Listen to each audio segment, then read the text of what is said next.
저와 우리 사랑홍동의 성도들이 다 되시기를 예수님의 이름으로 축원합니다. 은혜 위에 은혜가 임한다는 것은 우리의 삶의 걸음걸음이 평탄하고 그저 좋기만 한 것이 아니라 어떠한 일이 벌어진다 할지라도 때로 아무리 무거운 짐, 사명의 짐이 우리에게 짊어져진다 할지라도 그것을 능히 감당하고 나아가는 것, 그것이 은혜 위에 은혜가 충만한 삶인 줄로 믿습니다. 하나님께서 때로 우리에게 힘이 되는, 위로가 되는, 격려가 되는 말씀을 들려주시기도 하지만 때로는 우리에게 책망하시는 마음을 담아서 무거운 말씀을 들려주시기도 합니다. 어쩌면 지난주와 이번 주의 말씀은 꽤나 우리에게 어렵고 무거운 말씀일지도 모르겠어요. 그러나 이 어렵고 무거운 말씀이 그저 어렵고 무거운 짐으로만 남는 것이 아니라 우리에게 하나님께서 부어주시는 은혜 위에 은혜가 충만함으로 말미암아 능히 감당할 수 있는, 지켜 행하고 순종할 수 있는 그런 말씀이 될 수 있기를 예수님의 이름으로 축원합니다. 우리가 지난주 말씀을 통해서 우리 자녀들이 부모의 신앙을 보고 배운다라는 걸 함께 나눴죠. 우리가 신앙이 어떠한 모습인지 우리가 아무리 말로 가르쳐 봐야 듣지 않습니다.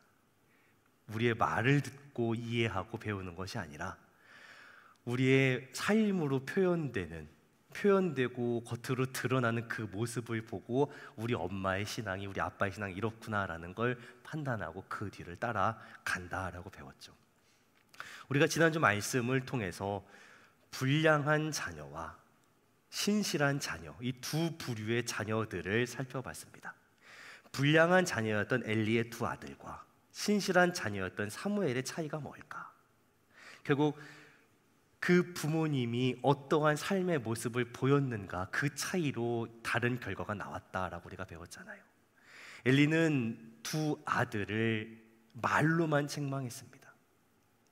죄 가운데 있는 그 아들들이 죄에서 돌이킬 수 있게, 하나님 앞에 설 수 있게 하는 그 어떠한 행동도 하지 않았죠. 왜요? 하나님보다 두 아들을 더 사랑했기 때문이다 라고 성경은 그렇게 얘기합니다. 내 배 아파 낳은 내 자식 사랑하는 건 문제가 되지 않습니다. 문제는요, 그 자녀를 하나님보다 더 사랑하면 그게 문제가 되는 거예요. 그냥 사랑하기만 한다고 해서 아이들이 잘 자라는 건 아니에요. 하나님보다 그 아이를 더 사랑한다고 해서, 그 아이가 그 사랑을 받는다고 해서 잘 자라는 것이 아닙니다. 아이는 그 모습을 봅니다. 우리 엄마가, 우리 아빠가 하나님보다 더 사랑하는 것이 있구나. 하나님보다 더 사랑하는 것, 그걸 봤기 때문에, 그 모습만 보았기 때문에 그 자녀도 하나님보다 다른 것을 더 사랑하는 그런 삶으로 자라갈 뿐이에요. 사실 생각해보면 엘리보다 한나가 아들은 더 사랑했을 겁니다. 아들을 낳지 못하고 있다가, 자녀를 얻지 못하고 있다가, 그 고통 중에 있다가 어렵게 얻은 아들입니다. 뭐하고 바꾸겠어요? 세상 그 무엇과도 바꿀 수 없는데, 목숨하고도 내 목숨은 내어줄 수 있어도 그 아들은 사실 그 어떤 거 바꿀 수 없는 정말 귀하고 귀한 아들입니다. 그런데 그 귀한 아들을 하나님과의 약속을 지키기 위해서 참 열악한 조건인 실로이 하나님 전으로 보냅니다. 그 약속을 지키기 위해서, 하나님을 더 사랑하기 때문에 보내요. 그 어린 사무엘에게 엄마와 떨어졌던 그 서운함, 그 외로움, 그리움, 이런 게 없었겠어요? 그럼에도 사무엘이 잘 자랄 수 있었던 것은 엄마 한나에게서 믿음의 뒷모습을 보았기 때문인 거죠. 그 모습 속에서 뭘 봐요? 그 무엇보다 하나님을 가장 사랑하는 그 모습을 보는 거예요. 부모가 하나님을 그 무엇보다 사랑하는 모습을 보여줬기 때문에 자녀도 그 모습을 봅니다. 그 모습을 닮아갑니다. 그러니까 자녀도 하나님만 사랑하는 모습으로 보고 자라는 거예요. 우린 누굴 더 사랑합니까? 우린 누굴 더 바라봐요? 우리가 누구를 더 사랑하는지, 무엇을 더 사랑하는지는 우리의 삶의 모습으로 나타나고 증명이 됩니다.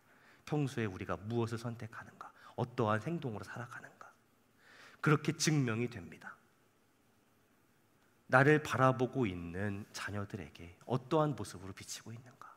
우리 가족들에게, 가까이 있는 가족들에게 어떠한 모습을 비치고 있는가? 또 교회에 있는, 내가 이미 앞에 있는 자, 먼저 된 자라면 나중된 자, 아직 어린 자들에게 어떠한 모습으로 비치고 있는가?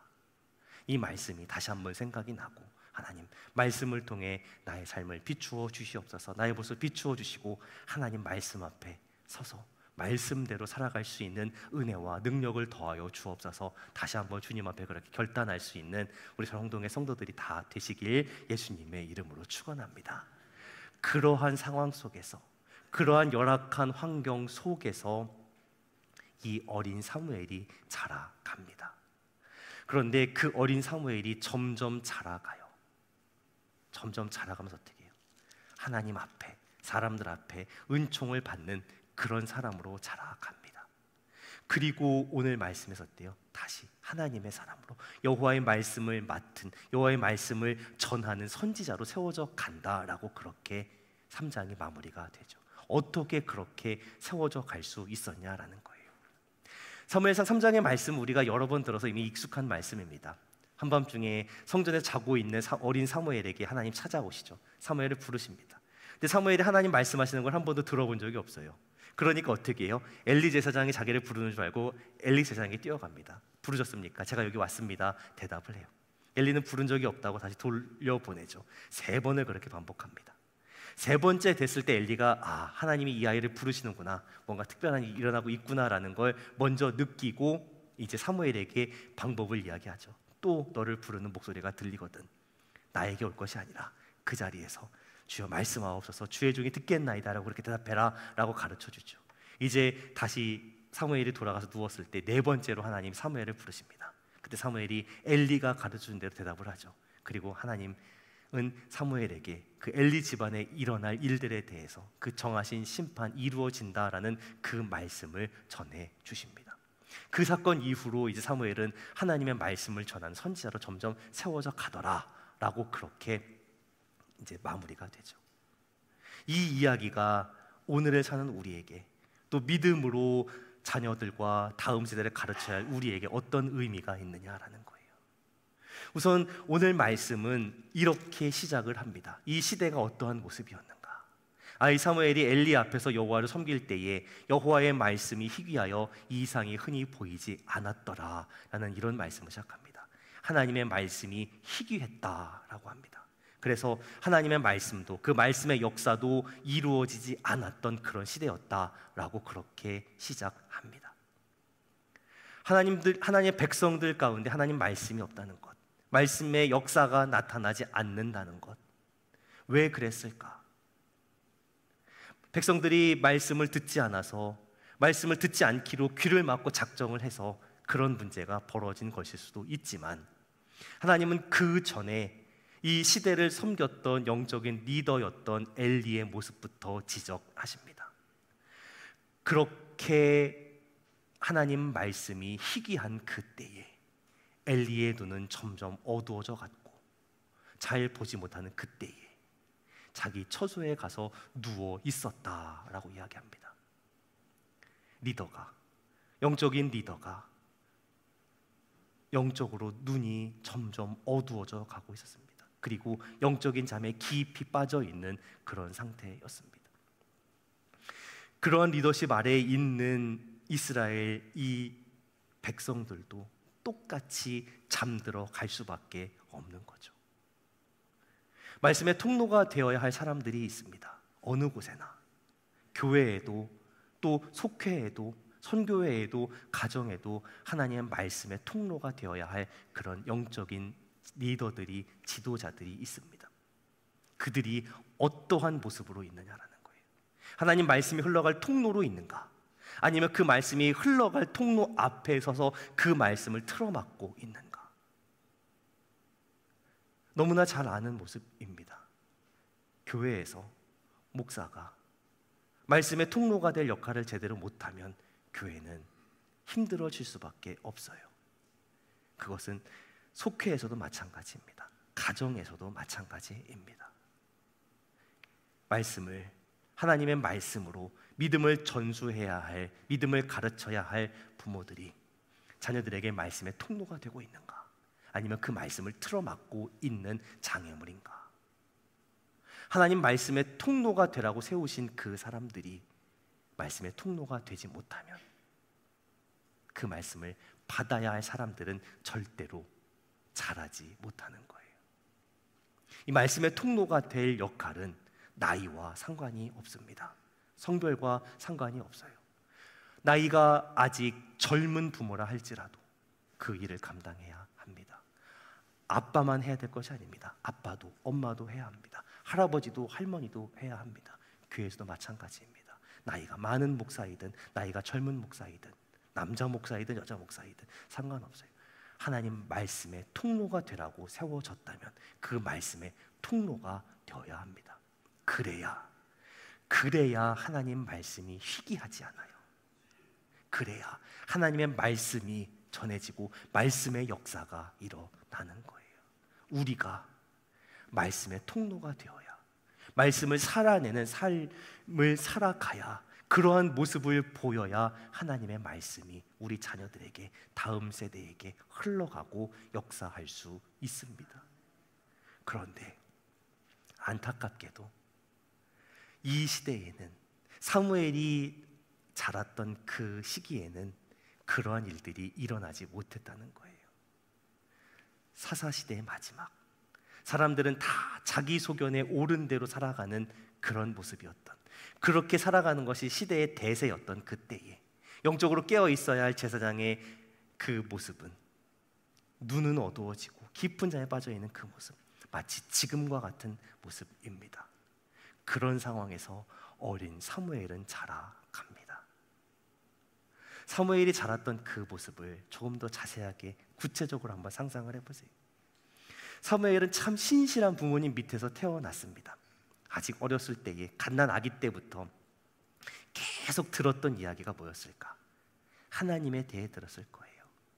하나님 이런 분이시다, 하나님 이런 분이시기에 이렇게 믿고 순종해야 한다라는 그 이야기를 정말 갓난 아이 때부터, 어려서부터 들으면서 자랐을 거예요.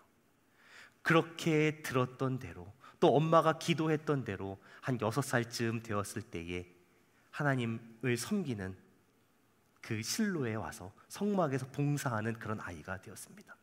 그런데 그 어린 사무엘이 지냈던 곳이 어떠한 모습이에요? 그 실로가, 성막이 있는 그곳이, 성막이 있습니다. 하나님의 궤가 있습니다. 하지만 하나님의 임재가 전혀 없는 그런 곳이었어요. 하나님의 임재도 나타나지 않고 하나님의 임재하심으로 인해서 변화된 사람들이 없는 그런 곳입니다. 늘 사무엘이 보고 있는 사람들, 어떠한 모습이었을까? 가장 많이 보이는 사람은 아마 엘리였을 거예요. 엘리가 어떤 사람이었을까? 사무엘에게 참 좋은 할아버지였을 겁니다. 그러니까 3번씩 와서 잠을 깨우고 못 알아들어도 화를 안 냈죠.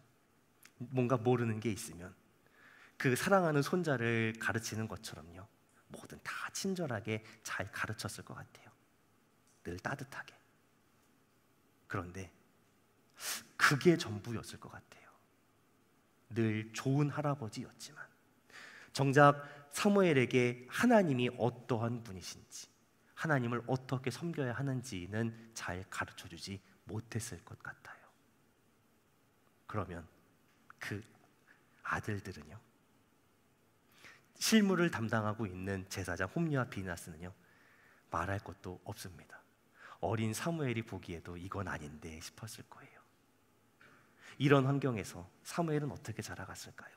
어쩌면 지금보다 더 환경과 사람의 영향을 많이 받을 수밖에 없는 그 시대에 어떻게 사무엘은 이런 환경 속에서 신실한 하나님의 사람으로 자라갈 수 있었을까?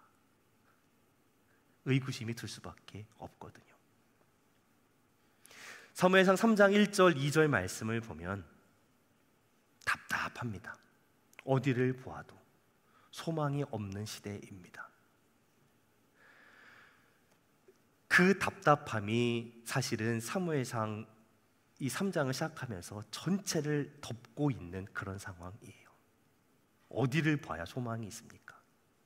하나님 말씀은 임재하지 않고 말씀을 전하는 사람도 없고 말씀이 전해지지 않는다고 안타까워하는 사람도 없는 그때에 절망의 그때에 하나님께서 이루시는 놀라운 반전이 시작이 됩니다. 3절은 이렇게 우리에게 말씀하시죠. 여호와의 말씀이 희귀한, 이상이 흔히 보이지 않는, 영적인 리더는 눈이 어두워져 가고 깊은 잠에 빠져 있는 그때에 하나님의 등불은 아직 꺼지지 않았다라고 말씀하십니다. 다 끝난 것 같은 그 상황에 아직 하나님이 등불을 끄지 않으셨다라고 말씀하십니다. 등불이 꺼지지 않았으니, 하나님의 등불이 꺼지지 않았으니 아직 소망이 있는 겁니다. 어떻게 그 등불이 꺼지지 않고 유지되고 있었을까요? 등불이 꺼져 있지 않은 그때에 어린 사무엘이 하나님의 궤가 있는 여호와의 전 안에 누워 있었다라고 이야기합니다. 왜 어린 사무엘은 하나님 전 안에서 자고 있었을까요? 은혜를 사모해서요? 그러진 않았을 것 같아요. 구약시대의 제사장들에게 가장 중요한 일은 불 지키는 일입니다. 불 지키는 일. 성소 안에 번제단의 불이 꺼지지 않도록 지키는 게 제사장의 중요한 직무입니다. 그래서 제사장들이 돌아가면서 번제단의 불이 꺼지지 않도록 지켰습니다. 그 번제단의 불, 성전 마당에 있는 그 번제단의 불보다 사실 더 중요한 것은 성소 안에 있는 등불입니다. 이 성소 안에 있는 등불은 하나님께서 이스라엘 백성들에게 은혜의 얼굴빛을 비추고 계신다는 상징입니다. 그러니까 어떠한 상황에서도 무슨 일이 벌어져도 절대로 꺼지면 안 되는 거예요. 그럼 어떻게 해야 돼요? 그 심지가 타들어가지 않는지, 그 등불에 기름이 잘 공급되고 있는지 밤낮 할 것 없이 늘 지켜봐야 합니다. 그것을 지키는 것이 아론과 그 아들 때로부터 계속 내려오는 이스라엘 자손이 다 기억하고 지켜야 할 아주 중요한 규례입니다. 성전의 등불이 꺼지지 않도록 지키는 건 제사장의 정말 목숨을 걸어야 하는 직무입니다. 이건 제사장만 알고 있는 숨겨진 규정이 아니라 온 이스라엘 자손이 대대로 지킬 규례라고 출애굽기 27장 21절에서 딱 기록이 되어 있어요. 온 이스라엘 백성이 다 알고 있는 제사장의 아주 중요한 직무입니다. 아무리 홈리와 비느하스가 불량한 제사장이었어도 이 규정을 모르지는 않았을 거예요. 백성들을 다 알고 있는데 홈리와 비느하스도 알았을 겁니다. 하지만 불량하죠. 불량한 사람들의 특징이 있습니다. 그게 뭐냐? 나는 안 해요. 그런데 다른 사람은 시켜요. 내가 하지 않는 그 일을 누구한테 시켰겠어요? 어린 사무엘에게 다 떠넘긴 거예요. 군대 용어로 하면 짬 시킨 겁니다. 어린 사무엘에게 너 밤에 가서 거기서 자면서 등불 꺼지나 안 꺼지나 봐. 불량한 제사장, 그 홈리와 비느하스의 악행은 숨겨져 있지 않았습니다. 그 악행과 비리를 온 백성이 다 알고 있었습니다. 자, 그런 제사장들이 율법을 지켰겠어요? 성전 관리를 했겠어요? 아니요. 하나도 안 했을 겁니다. 온 백성이 홈리와 비느하스는 성전 관리 전혀 안 하는 제사장이라고 이미 다 그렇게 알고 있었을 거예요. 그러니 당연히 성전 안에 등불도 꺼져 있겠거니 하고 체념했었을 겁니다. 누구도 지키지 않는 그 성전의 등불, 누가 지켰겠어? 이미 꺼졌겠지. 우리를 비추시는 하나님의 그 은혜의 얼굴빛도 사라졌겠지. 온 백성이 체념하고 있었을 거라는 거예요. 그런데 하나님의 등불은 아직 꺼지지 않았다는 거예요. 왜요? 어떻게요? 어린 사무엘을 통해서 하나님은 그 불이 꺼지지 않게 지키고 계셨습니다. 악한 제사장들이 어린아이에게 떠넘긴 그 일을 통해서 악한 그 시대 속에 악한 사람들이 판을 치는 그 상황 속에서 하나님께서 하나님의 선한 역사를 여전히 지켜가고 계신다는 거예요. 사무엘이 뭔가를 해서가 아니었을 겁니다. 그 어린 사무엘도 그 일을 억지로 강제로 하면서 어쩌면 입 꽤나 나왔었을지도 몰라요. 그런데 하나님은 그 일을 하십니다. 사무엘이 뭔가를 했던 게 아니, 사무엘이 자기가 은혜를 찾아가 들어갔던 게 아니, 어쩌면 하나님이 그 상황 속에서 뭔가를 하고 계세요. 하나님 그 속에서 사무엘을 부르십니다. 사무엘이 알아들을 때까지 하나님 부르고 또 부르십니다. 그 이전에 성소 안에서 그 등불을 지키고 있었던 그 제사장들에게 사실 하나님의 말씀이 임하는 게 특별한 일이었겠냐는 거예요. 그 속에서 성소 안에서 등불을 지키고 있는 그 제사장들에게 가장 먼저 하나님의 은혜의 얼굴빛이 비추고 하나님의 말씀이 자연스럽게 임하고 그 말씀이 백성들에게 흘러갔겠죠. 그런데 지금은 어때요? 그 자리를 제대로 지키는 제사장이 하나도 없어요. 그러니까 하나님 말씀이 임하는 걸 경험해 본 제사장도 당연히 없었겠죠. 그런 상황 속에서 억지로 지금 당직을 서고 있는 사무엘에게 그 안에 있으면 하나님의 은혜가, 하나님의 임재가, 하나님의 말씀이 들릴 거다라고 가르쳐줄 사람 누가 있었겠어요? 3번 아니라 10번을 부르셨어도 사무엘이 알아듣지 못하는 게, 반응하지 못하는 게 당연한 거예요. 하나님 계속 부르시죠. 1번 부르시고 2번 부르시고 3번 부르시고 4번째 부르셔서도 못 알아들었으면 하나님 5번 부르셨을 겁니다. 9번 불렀는데 못 알아들었으면 하나님 10번을 부르셨을 거예요. 하나님 계속 그렇게 부르셨을 거예요. 그게 하나님의 열심입니다. 하나님의 열심. 소망이 없는 그때에 하나님 여전히 이스라엘을 살려내기를 원하셨어요. 하나님 말씀의 통로가 될 사람을 원하셨습니다. 찾다가 어디까지 가셨어요? 그 어린아이에게까지 가셨습니다. 어쩌면 하나님의 이 마음은 열심이 아니라 절박함이었을지도 몰라요. 저는 말씀을 묵상하면서 그런 생각이 들어요. 이 어린아이를 그 어린 나이에 실로에 불러서, 성전에 불러서 거기서 자라게 하신 하나님의 마음은 어떠실까? 좀 크고 불렀으면 좋았을 텐데. 말귀를 알아들을 수 있는 그 나이가 되자마자 하나님 직접 음성을 들려주실 수밖에 없었던 그 절박감, 이해가 되십니까? 얼마나 사람이 없었으면 하나님이 이 어린아이를 부르셨을까?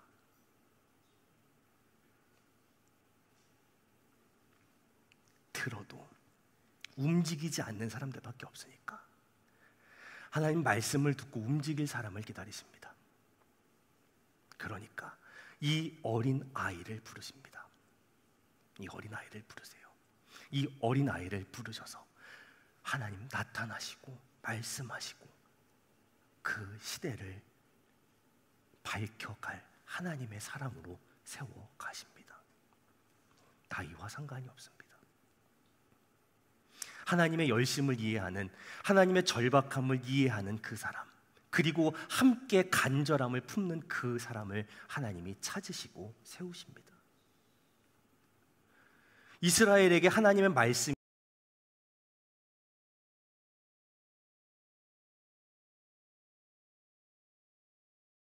희귀하다라는 것은 보통 심각한 일이 아닙니다. 우리와 다른 백성들입니다. 사실 이스라엘은 하나님의 직접 통치를 받는 나라입니다. 하나님의 말씀이 직접 선포되고 그 말씀을 통해서 운영되는 그런 나라입니다. 그런 나라에 하나님의 말씀이 없어졌습니다. 보통 심각한 일이 아닙니다. 그런 상황이라면, 하나님 말씀이 임하지 않는다라는 그런 평가가 내려졌다면 그 일을 감당할 사람들은 다 충격받아야 합니다. 바짝 긴장하고 하나님 앞에 나와서 회복을 구해야 합니다. 다른 사람이 성소에 들어가게 둘 게 아니었어요. 자식들이 들어가서 그 등불을 지키라고 둘 게 아니라, 어린 사무엘이 들어가도록 놔둘 게 아니라 엘리가 먼저 성소 안에 들어가서 기도했어야 됩니다. 하나님, 말씀이 끊어졌습니다. 말씀하여 주시옵소서. 우리 그냥 이대로 버리지 말아 주시옵소서. 그런데 엘리는 어떻게 했다고요? 처소에 누워서 잡니다. 처소에 누워서 자요. 지난주 말씀에서 나눴지만 사실 엘리는 악한 사람 아닙니다.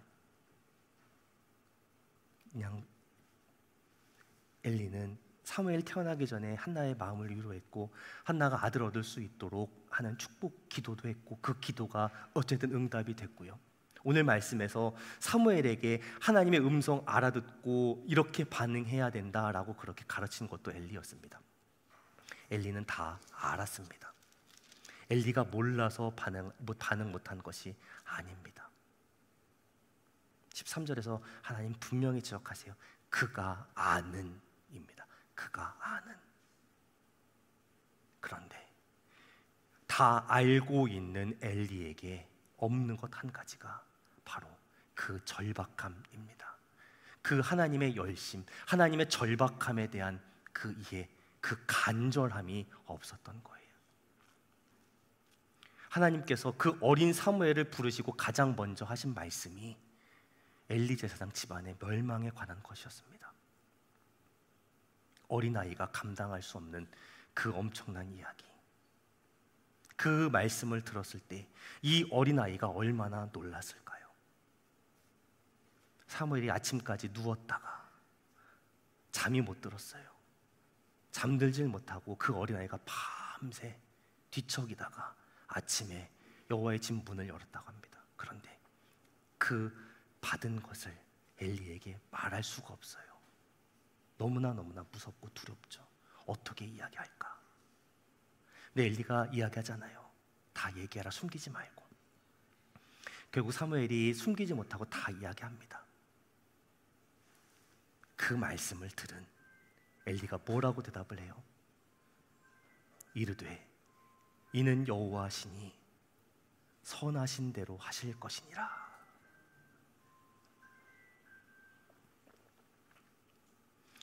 저는 이 말씀을 들은 엘리가, 만약에 제가 엘리였다면 저는 사무엘을 혼냈을 것 같습니다.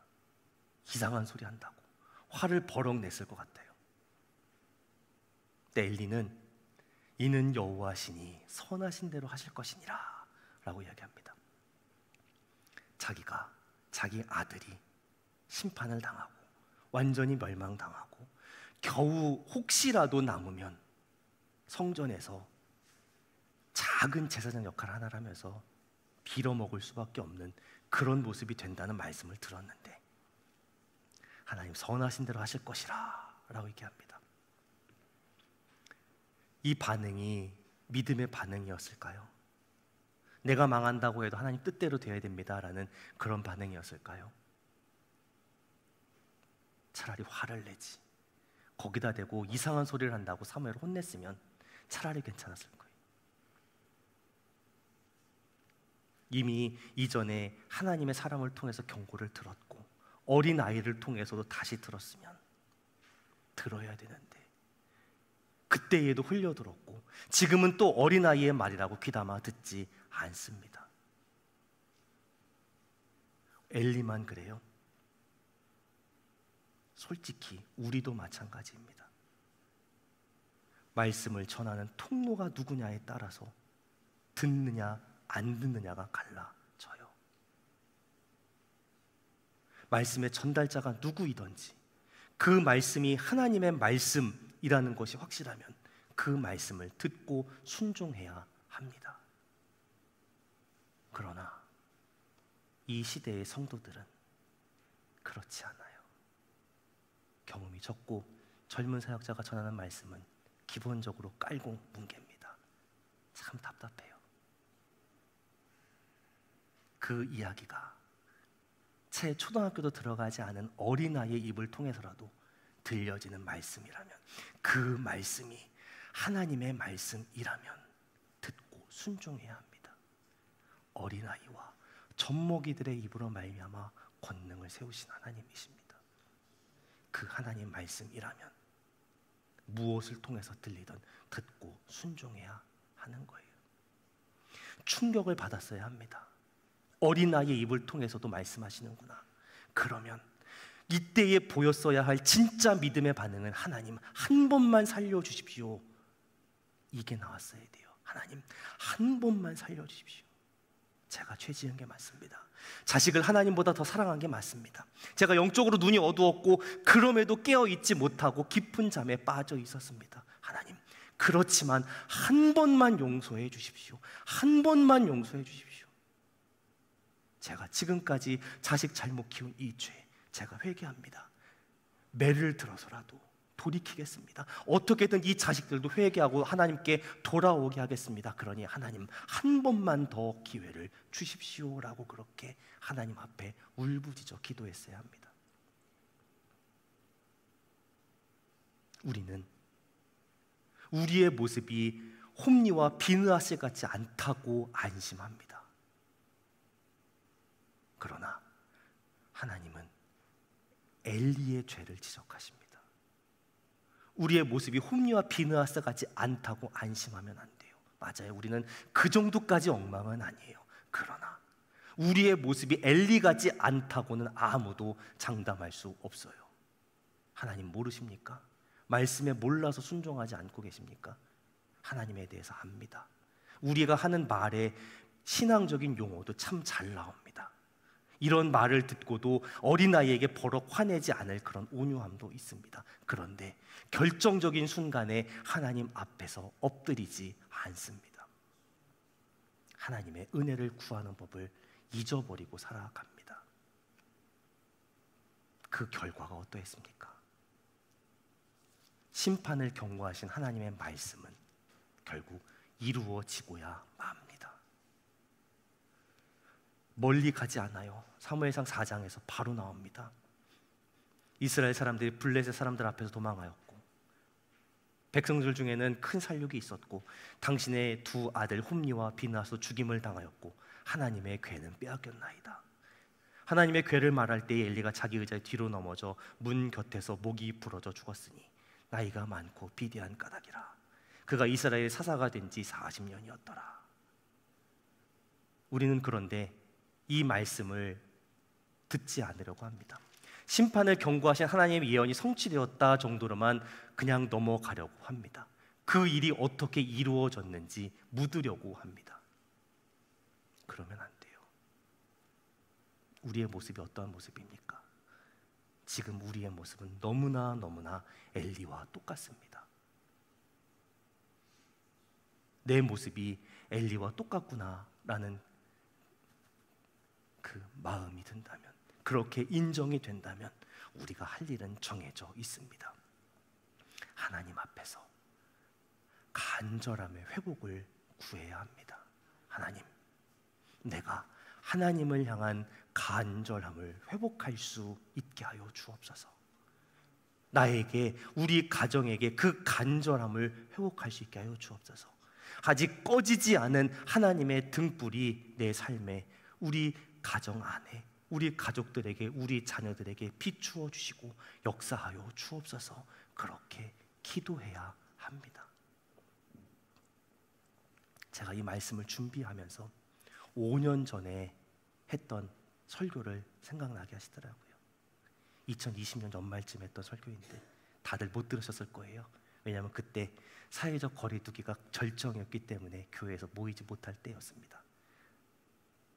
장로님 가정만 나와서 아마 저희 식구들하고 같이 예배를 드렸던 그 예배였어요. 그때 말씀 제목이 하나님의 침묵이 끝나고 였습니다. 2020년 12월 마지막 주일, 지금 겪는 이 어려운 시기가, 이 어두움의 시기가 지나가면 하나님께서 이 시간을 통해서 연단된 하나님의 사람들을 일으키실 거다. 그러니까 우리가 지금부터 기도해야 한다. 우리 다음 세대를 위해서 기도해야 한다. 우리 아이들이, 우리 자녀들이 사무엘과 같이 세워지고 쓰임 받을 수 있도록 기도해야 된다라고 하는 그 말씀으로, 그 기도로 결론을 맺었습니다.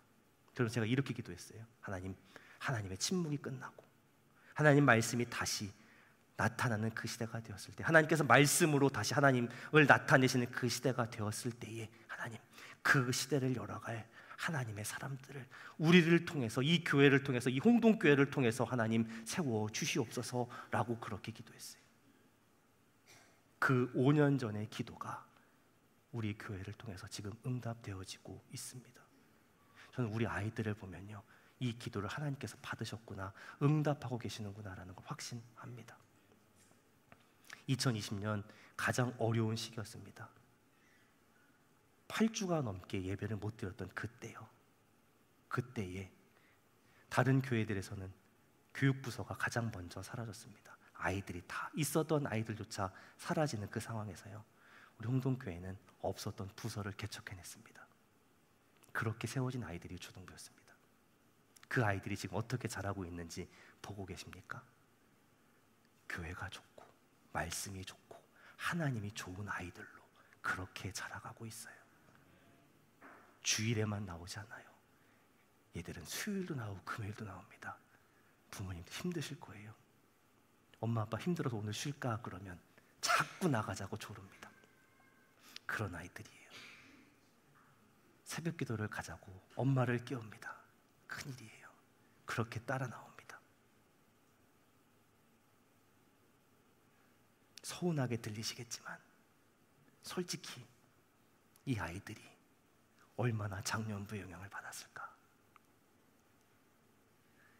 엘리 같은 우리 밑에서 사무엘 같은 아이들이 자라고 있습니다. 하나님 손에 의해서 세워지고 준비되고 자라가는 그 아이들입니다. 근데 하나님의 마음은 그 아이들만 보고 계신 게 아니에요. 특정한 그 한 세대만, 그 유초등부 한 부서만 하나님 사랑하시고 사용하시고 쓰시는 게 아니라는 거예요.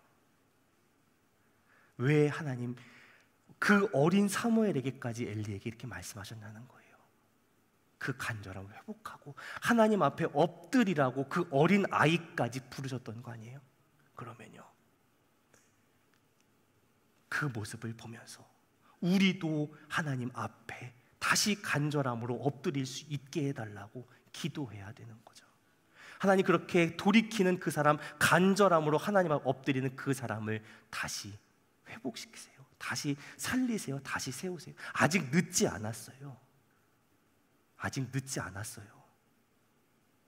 간절하게 하나님 앞에 엎드리는 사람, 하나님 결코 내치지 않으십니다. 하나님께서 붙드시고 세우셔서 귀하게 쓰시는 그 세대가 유초등부 한 세대, 어린아이들 한 세대만이 아니라 위아래로 더 넓어져야 해요. 그러라고 하나님 우리에게 이 말씀을 주십니다. 그래서 하나님은 여전히 절박함으로 성전의 등불을 꺼지지 않도록 하나님 지키고 계십니다. 어린아이를 통해서 지키고 계십니다. 그 열심에, 그 절박함에 믿음으로 반응할 수 있는 우리 모두가 될 수 있기를 소원합니다. 제가 그렇게 반응하고 또 우리 온 성도들이 그렇게 하나님 앞에 간절함으로 반응하면서 다시 하나님 앞에 나와 엎드릴 수 있는 이 시대에 빛의 사자로 살아갈 수 있는 우리 사랑홍동의 성도들이 다 되시기를 예수님의